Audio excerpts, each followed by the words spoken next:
ำบายดีทุกคนที่กำลังติดตามพักชมในซองอาคารน้อยอยู่ณตอนนี้เนาะวันนี้เราจะเข้าป่าตามเคยเนาะแต่ว่าจุดประสงค์ในกันมามื้อนี้บ่แม่นว่าเข้าป่าล่าสัตว์อย่างเดียวเนาะคือเอามาเอาผึ้งเนาะมาเอาผึ้งอยู่ต้นไม้อยู่โคนต้นไม้ใหญ่ๆเนาะสิบ่ว่าหลายเนาะสิเข้าไปเบิ่งเลยสิไปเอาเนาะแล้วติดตามต่อไปUno no sé. Yo.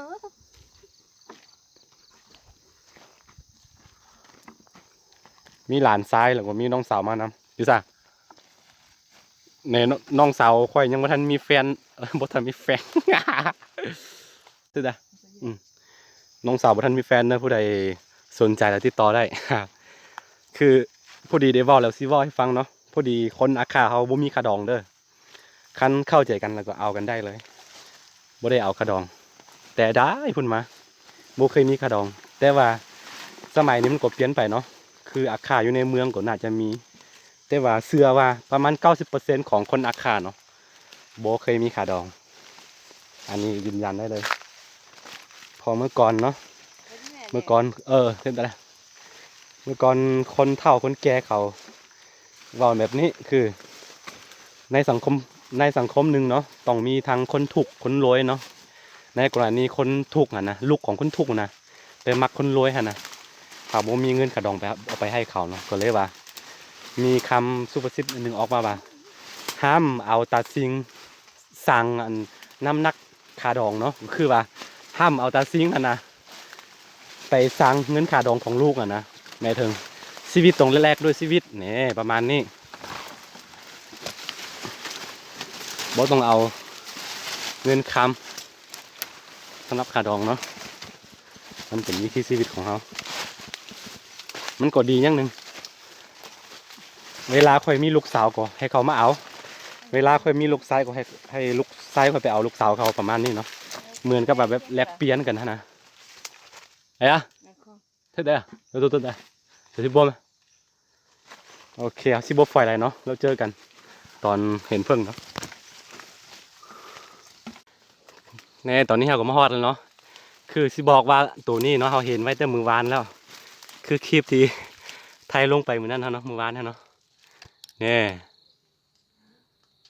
หูมันกว้างเนาะคือเป็นหูเก่าของตัวบางชนิดน้อยเนาะหลังจากตัวบางมันหนีแล้วก็ตัวนี้ไม่ให้ทางใส่เนี่ยเขาสิบ่ฟอยลายเนาะเขาสิเจาะมันเสี่ยวขวัญเจาะมันโอเคแล้วติดตามมันก่อนอนามัยมันก่อนหลังจากนั้นเขาก็เสี่ยวขวัญเจาะเนาะย่านคือกัน Sulle para hacer sulo. No es sucio.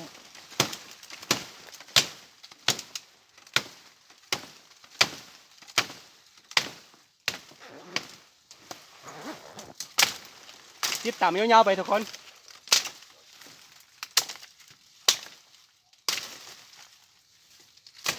Si me lo dice que acá no. โลมา Ya. โลหรอ Nga me lo joder da. โลหรอ Me lo nga. โลที่ดังโลมา Pues bien de año eso. อาชีพแป้งอะไรต่อ Tu cola uno. Ya. Pa. ปัจจุบันเนาะตัวทั้งอายุ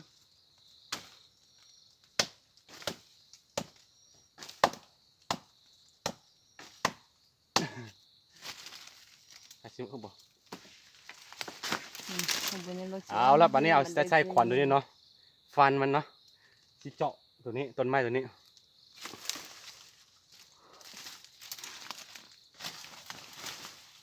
โอ้ยโอ้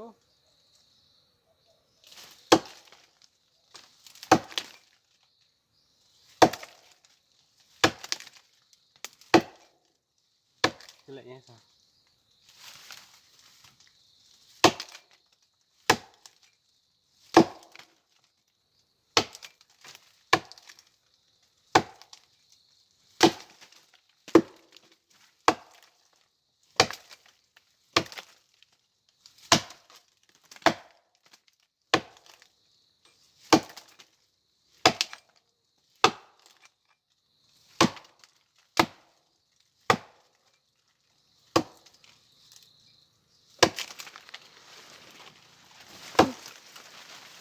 เนี่ยไม่หำอ่ะ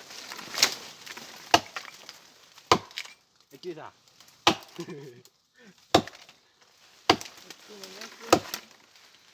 beli yang muncul สิ suka sorry ตอนนี้เขาสิซองเบิ่งเนาะโอ้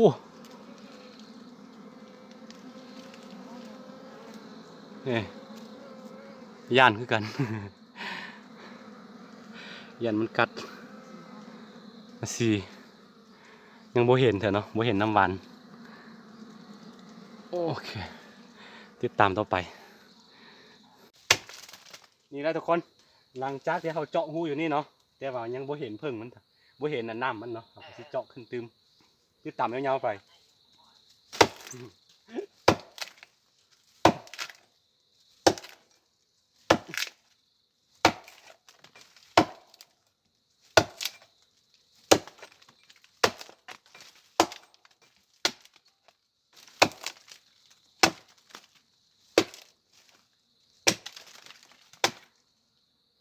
มาเอาเหรอ kau tak beli yang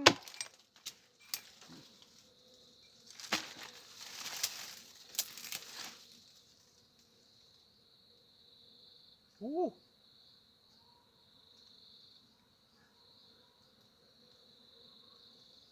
กระกังคือยัง di bawah tak beli yang tak beli yang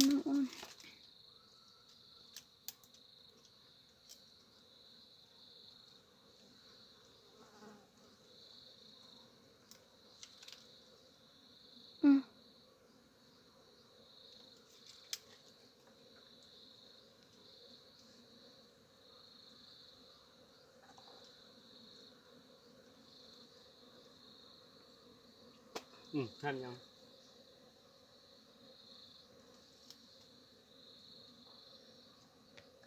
coba di bawah aja jadi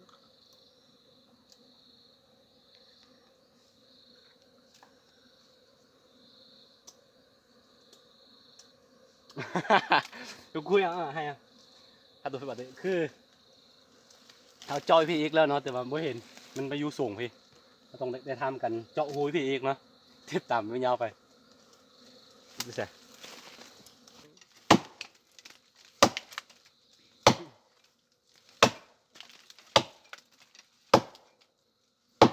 Ano aja, napahirap tayo mo ko. Ya. Napahirap tayo mo. ดูสิ Ate mo pili ka.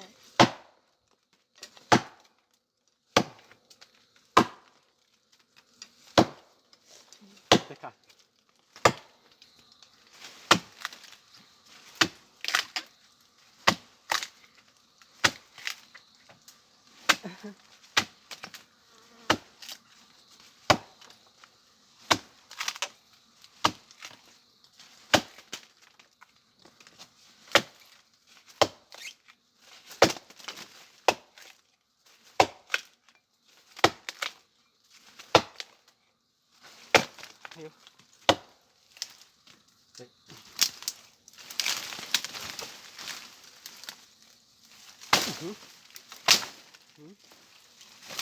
ซีบ่มีเวลาฝอยบันไดเนาะติดตามยาวๆไปทุกคนอดใจเราเลยหนึ่งมันจะยาวน้อยหนึ่งเนาะนี่จะเพิ่มเนาะเอาว่ามาท่านเห็นแล้ว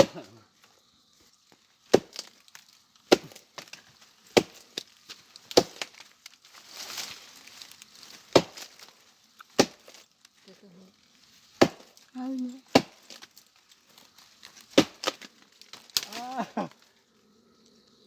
เห็นแล้วเนาะเห็นแล้วเนี่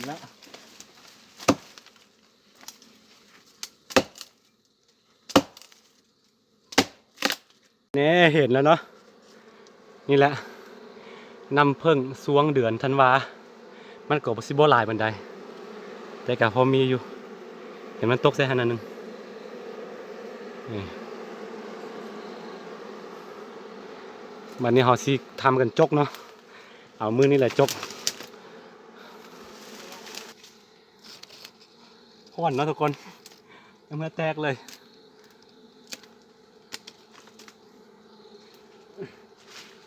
เราจะใส่คุนี่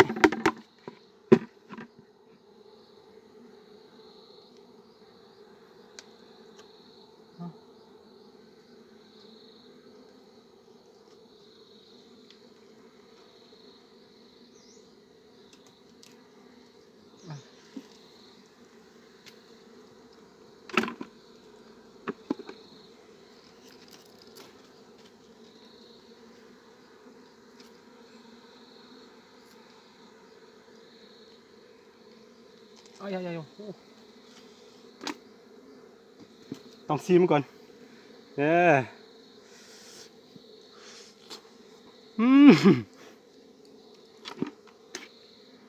สุดยอดบ่แพ้น้ำผึ้งเดือน 5เนาะ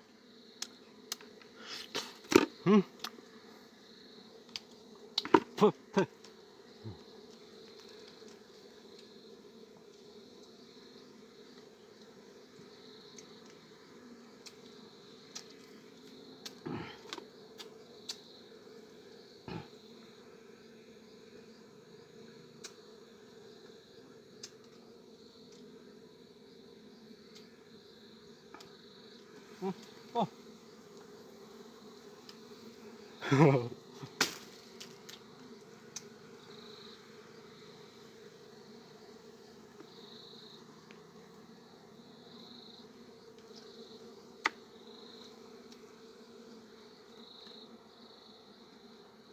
มันเดี๋ยวมาเอาเดี๋ยวมันอยู่เดี๋ยวนี้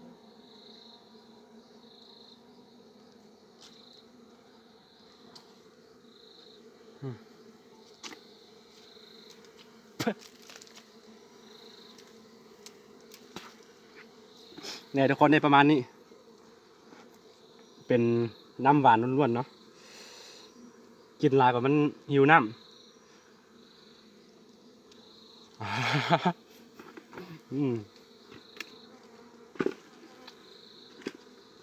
เหมือนคนบ้าบอกคนเดียวก็เป็นเนี่ยทุกคน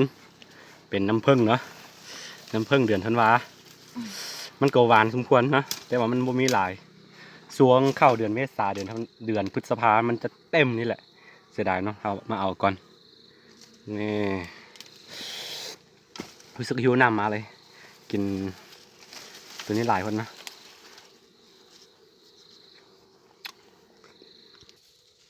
Tự cái nó ค่อยจะเจอละ thì nó mà không thể bà mà nó đâu hỏi chọn 啊，今天去，然后呢，去年今天就要谁？ thôi chứ mình 啊，那样就那样就，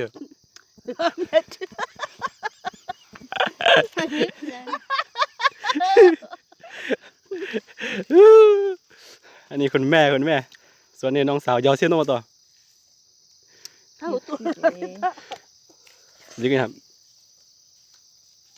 อันนี้ก็อย่าง ông nặc nhà mà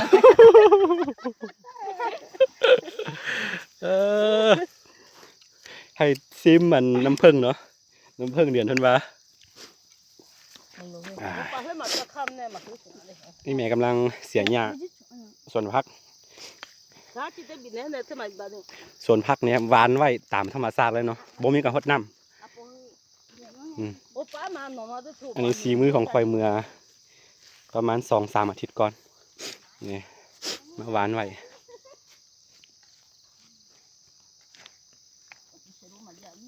นี่บ่มีน้ำฮดเนาะเขาจะวานไว้แบบนี้แหละ bà ให้มันขึ้นมาเองตามธรรมชาติ น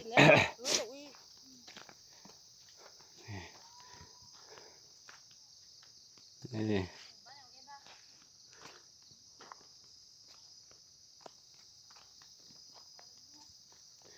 มักทั่ว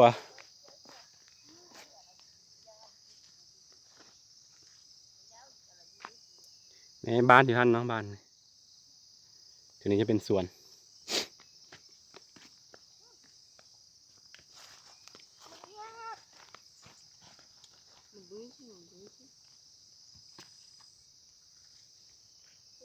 โอเคสำหรับคลิปนี้ก็จะมีประมาณนี้แล้วเนาะท่านผู้ใดมักก็อย่าลืมกดไลค์กดติดตาม2 อาคาน้อย ไปก่อนเจอกันคลิปต่อไป